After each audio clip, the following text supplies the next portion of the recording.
Example 4 is a question from MyMathLab, and I want to walk you through it because it's really, really easy, but it sounds confusing if you're not understanding what's happening and what they're talking about. So you're going to be given this paragraph and also this number line, and then you have to say, based on the information, find the solution when this is greater than or equal to 0. So let's read through this and make sense of what it's saying. Consider the rational inequality of x minus 3 over x plus 4 is greater than or equal to 0. After setting the numerator and the denominator of x minus 3 over x plus 4 equal to 0, the equations x equals 3 and x equals negative 4 are obtained. So what does that mean? When they take this top one right here and set it equal to 0, they find out that a 0 is at x equals 3. Now they just keep it as an equation, which really bothers me. But what we found was that we had an x-intercept at 0 or at 3, 0, which we have as a point on this number line right here. Then if you take this bottom one and set it equal to 0, you get your vertical asymptote. So we get a vertical asymptote at x equals negative 4, which is what they have as well. Now on their number line, they just put a point. I would highly recommend that you add some dashed lines right here because we do need to treat vertical asymptotes and zeros a little bit differently when we write our solution. Okay, so then it goes on to say, and these are things that we've already done in the last video, right? When we solve algebraically. Now, we don't fully solve algebraically. The other part of this is to plug in values.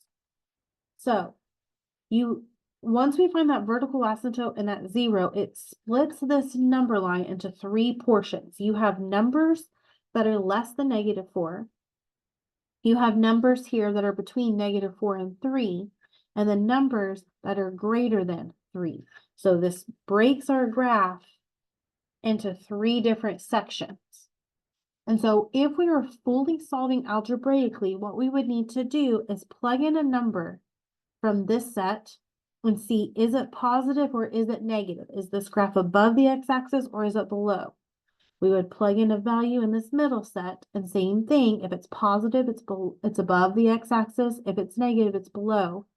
And then we would plug in a number in this third set right here, positive above, negative below.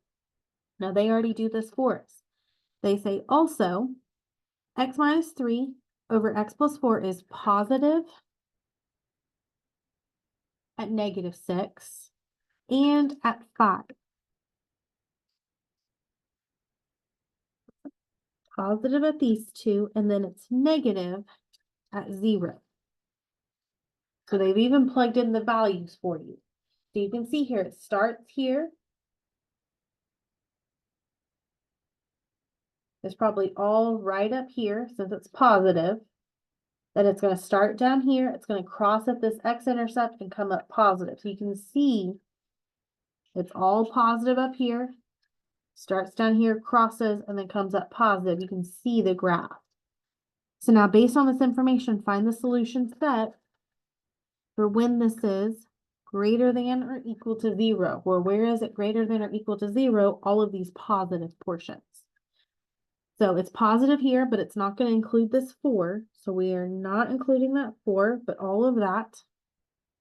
And then it's positive here, and because it's or equals to, it does include that 3 right there. So our solution is negative infinity to 4 to negative 4 with a parenthesis because of that vertical asymptote.